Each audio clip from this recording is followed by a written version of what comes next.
Hi guys, happy morning. எல்லாருக்கும் விநாயகர் சதுர்த்தினா என்ன ஞாபகம் வரும்? கொழுக்கட்டை சுண்டல் தானே. அது எப்படி செய்யலாம் பார்க்கலாமா? ஃபஸ்ட்டு சுண்டலுக்கு வந்து நான் முந்தின நாளே வெள்ளை முக்கல்லே ஊற போட்டேன். என் பொண்ணுக்கு வந்து பெரிய முக்கல்ல தான் வேணுமா, ஸோ அதனால் பெரிய முக்கல்ல தான் ஊற போட்டேங்க. மார்னிங் வந்து குக்கரில் ஆட் பண்ணிவிட்டு தேவையான அளவுக்கு தண்ணி ஊற்றி சால்ட்டு போட்டு ஒரு 4 விசில் கொடுத்திங்கனாலே நல்லா சாஃப்டாக வெந்துருங்க. இப்போ நம்ம கொழுக்கட்டை எப்படி செய்யலாம் பார்க்கலாம். அதுக்கு வந்து மேல் மாவு ஃபஸ்ட்டு பிசைஞ்சிருவோம். நான் வந்து 1 டம்ளர் மாவு எடுத்திருக்கேன். இது வந்து இடியாப்ப மாவு தாங்க. நான் ஆல்ரெடி வீடியோ போட்டிருக்கேன், அதோட லிங்க் டிஸ்கிரிப்ஷனில் கொடுக்குறேன். அது எப்படின்னு செக் பண்ணி பாருங்கள். அந்த மாதிரி நம்ம மாவு ரெடி பண்ணிட்டா அப்பப்போ எப்போ வேணாலும் இடியாப்பமோ கொழுக்கட்டையோ எது வேணாலும் செஞ்சுக்கலாம். ஒரே மாவு 2 ஐட்டமும் செஞ்சுக்கலாங்க. இப்போ வந்து மாவில் கொதிக்கிற தண்ணி ஊற்றுங்க. ஊற்றி கொஞ்சம் கொஞ்சமாக மிக்ஸ் பண்ணுங்க. ஏன்னா வந்து அப்போ தான் நல்லா சாஃப்டாக வரும் கொழுக்கட்டை.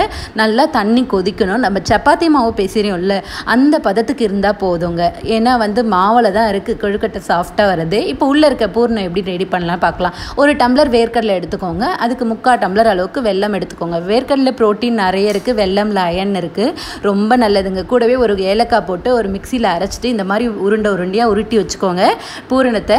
இப்போ நம்ம மேல் மாவு ரெடி பண்ணல, அதை இந்த மாதிரி சின்னதாக தட்டி அந்த பூரணம் இருக்குல்ல, அதை எடுத்து உள்ளே வச்சு நல்லா கவர் பண்ணிட்டிங்கன்னா சூப்பராக ரெடி ஆகிடுங்க கொழுக்கட்டை. பொறுமையாக ஸ்லோவாக பண்ணுங்கள், ஒன்றும் அவசரம் இல்லை.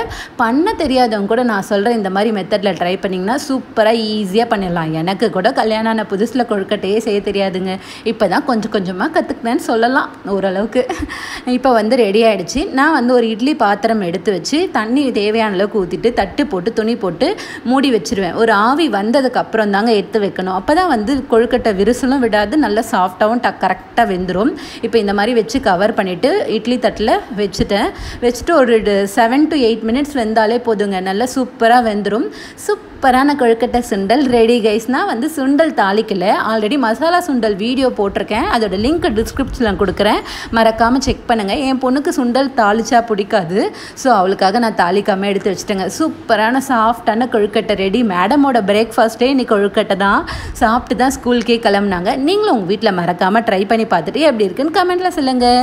மறக்காமல் சேனலை சப்ஸ்கிரைப் பண்ணிவிடுங்க. அப்படியே லைக் பட்டனையும் தட்டிடுங்க. எல்லோருக்கும் இனிய விநாயகர் சதுர்த்தி நல்வாழ்த்துக்கள். மகிழ்ச்சி.